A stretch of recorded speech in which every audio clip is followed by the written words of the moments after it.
Masayang araw po mga ka-PL.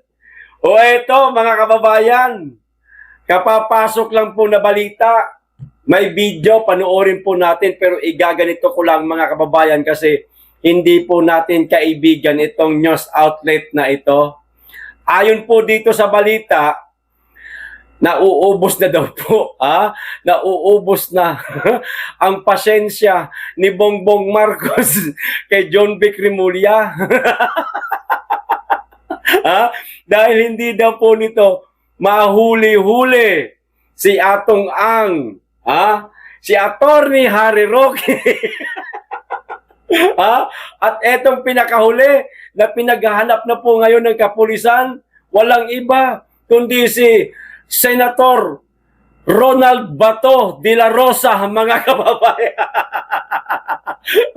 Papa John Vic, makakala mo hindi na namin nahahalata ang galawan mo. May nababasa kami mga galaw mo, Papa John Vic. Nagdududa na kami sa iyo. Parang tama yata ang hinala ng ibang mga kaibigan naming DDS. Kaya sila nung mga nakaraang buwan pa lamang ay nagsisipag I love you na sa'yo. Parang nahahalata na ng mga kaibigan naming DDS na pagdating ng araw, baka isa ka sa bumaliktad laban kay Bongbong Marcos. Gawin mo na. Huwag mo nang tagalan kung may plano ka. Kung may plano ka lang naman. O ito po ang balita, mga kababayan, basahin ko po muna bago po ang video. Ano ho? O ang sabi ho dito sa Billionaire News Channel, agenda, ayan. Nauubos na umano, ang pasensya ni Pangulong Bongbong Marcos kay DILG Secretary John Vic Remulla at umabot pa raw ito sa puntong pinaalis siya sa isang press briefing sa Malacanang, mga kababayan. Mantakin nyo yan, Naroon siya sa Palasyong Malacanang, si John Vic Remulla. Dumating di ba? Nagkataon, mayroon pong press briefing. So, ang ginawa ni Junior, pinaalis si John Vic. Bastusan na sila, mga kababayan. So, eto na ho yung balita. Panoorin na po natin. Ganito lang po ang gagawin ko para hindi po tayo makopyright, mga kababayan O, eto na. Nauubos na umano ang pasensya ni PBBM kay DILG Secretary John Vic Remulla at umabot pa raw ito sa puntong pinaalis siya sa isang press briefing sa Malacanang. Ito'y matapos matakasan si Remulla ng ilang high-profile fugitive. Kabilang dyan si Senator Bato de la Rosa na wanted ng ICC, si Charlie Atong Ang na tinuturong mastermind sa missing Sabongeros case, si former Duterte spokesperson Harry Roque na wanted dahil sa Pogo fiasco, at si resigned Congressman Zaldico, isa sa key figures ng flood control scandal.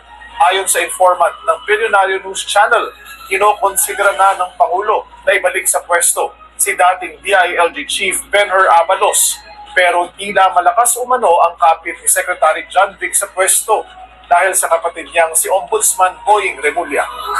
Manatiling nakatutok sa... ayan mga kababayan.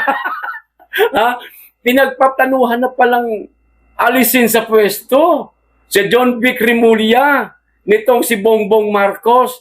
Hindi lang po magawa-gawa di umano ni Bongbong, mga kababayan, dahil sa lakas ng kapit ni John Vic Remulla dito sa kanyang kapatid na ngayon ay kasalukuyang ombudsman, mga kababayan. Hindi po basta-bastang pwesto yan, mga kababayan, yung kay Boying Remulla ngayon, hindi ho basta-basta yan, mga kababayan. Ombudsman ka, mataas-taas na po na pwesto yan, mga kababayan. At parang yan po yata ang ginagamit ngayon ni John Vic. Yung kanyang utol. Tol, ikaw na bahala sa akin, depensahan mo na lang. Hindi ko huhulihin yung mga yan.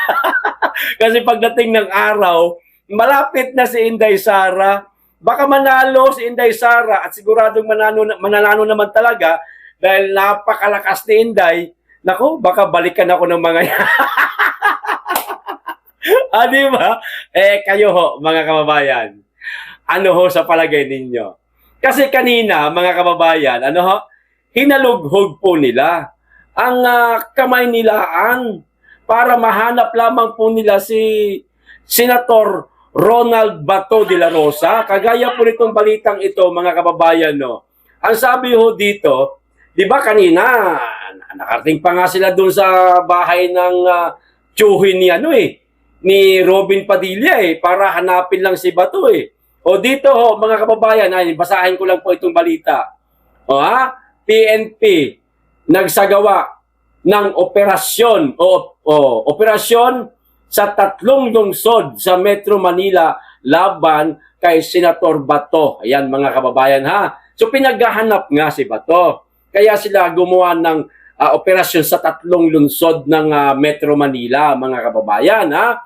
Kinumpirma ng Department of Interior and Local Government o DILG na nagsagawa ang Philippine National Police ng operasyon sa hindi bababa sa 3 lungsod sa Metro Manila upang hanapin si Senator Bato de la Rosa.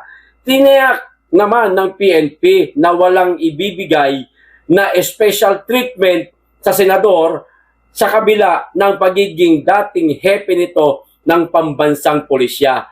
Etong nangyari ho kanina, mga kababayan, ito, akin lang naman to, no? Akin lang naman to. Pwedeng tama ako, pwedeng mali. Akin nga lang anong pakialam nila? Di ba? For optics na lamang po itong ginagawa ni John Vic, mga kababayan. Sa palagay ko lang naman, mga kababayan, ha? Para lang masabi niya ba na, ito ang daming naghanap kay Bato. Umabot na kami kung saan-saan. Napakaraming lungsod ng Maynila na pinuntahan namin para mahanap si Bato, pero wala talaga kayong mahanap. Kung totoong hinahanap nila, mga kababayan, at desidido silang dakpin si Senator Ronald Bato de la Rosa, nung mga nakaraang linggo, nasa Senado lang si Bato de la Rosa, mga kababayan, di po ba? Hinahamon na sila ni Bato Kasuhan nyo ako dito. Para merong kayong karapatan na arestuhin nyo ako. Walang ikinaso. Paano nila huhulihin? Di ba?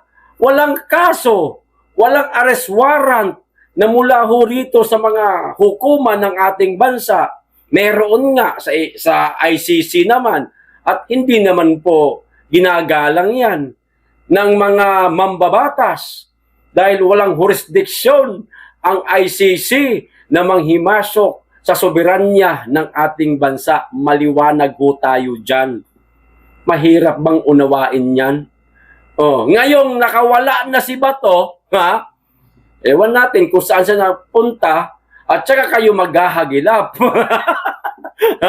para arestuhin ninyo si Bato. Saan nyo makikita? Dito, sa Maynila, sa palagay ninyo, naririto pa sa Maynila, si Bato de la Rosa. Eto, wala kaming nalalaman kung nasaan si Bato at sino ba naman kami para ipaalam sa amin ni Bato. Di po ba, mga kababayan? Sa akin lang naman ito. Wala na po sa Maynila si Bato. Sa palagay ko lang to, mga kababayan. Hindi ko rin masabing nasa Cebu, hindi ko rin masabing nasa Davao o parte ng Mindanao o parte ng Visayas. Basta, isa lang masisigurado ko, wala na si Bato sa Maynila. Kasi kung naririto yan, mga kababayan, posibleng may mga nakakita na kay Bato, na-picturean na siya, na-videohan pa siya, at baka kumalat na ngayon sa social media. Marami kumakalat, pero mga AI man lang po, mga kababayan, kung saan-saang bansa na nakakarating si Bato. Di po ba? Kayo na lamang po humusga, mga kababayan, kung tama ba ang hinala ng ating mga kaibigan DDS na parang unti-unti nang pinipihit ni John Vic Remulla ang tornilyo paluwag. Paluwag para mabuksan ang pinto, makatakbo ang bato. Ang mga kababayan, ano ho sa palagay ninyo? Di po ba? Ayan. John Vic, ituloy-tuloy mo na. Ituloy-tuloy mo lang, sir. Magpasaway ka kay Junior. Total, meron ka namang kapit eh. Nariyan naman si Utol mo, nasa ombudsman. Malakas-lakas naman ang padrino mo. Hindi ka tatanggalin niya ni Marcos. Takot lang niya ni Marcos. Weak leader nga yan eh. Di ba, mga kababayan? Kita niyo kung gaano kawik itong presidente natin. Ombudsman si Boying Remulla, oo. Sino ba nag-appoint kay Boying? Di ba si Marcos, mga kababayan, bakit idinadahilan niya na malakas kasi ang kapit eh? Ombudsman si Boying eh. Ikaw nga nag-appoint niyan eh. Sa lahat ng mga gabinete ngayon, sa lahat ng mga sekretary ngayon, ikaw ang nag-appoint niyan, Junior. Ikaw din ang makakapagpatanggal sa mga yan. Pero bakit hindi mo kaya natanggalin dahil lang kay Boying? Ang mahinang leader ka. Di ba, mga kababayan? Kung yan ang dahilan nila. Di ba? Ganyan ka-weak si Junior Bangag, mga kababayan. Siya nagluklok. Ngayon, hirap na siyang tanggalin. Tiisin mo. Ha? Yung karma, sa mga tauhan mo na nang gagaling eh. Nagiging pasaway na siya. Sinusungag ka na ng mga tauhan mo, Junior. O ano na? Ha? Sa palagay mo, mahuhuli pa kaya ni John Vic yung tatlong pinaghahanap? Ha, Junior? Kami, sa palagay namin, malabo na. Kaya ako sa'yo, puwersahin mo na natanggalin si John Vic Remulla. Ang tanong, kung kaya mo. Pag ginawa mo, na puwersahan mong tanggalin si John Vic Remulla sa pwesto niya, nako, delikado ka. Baka yung dalawang magkapatid na yan, balikan ka, ikanta ang mga baho mo. Good luck, Mr. President. Ayos! O hanggang dito lang po. Maraming salamat. Mag-iingat kayong lagi at higit sa lahat, mahalin po natin ang Pilipinas.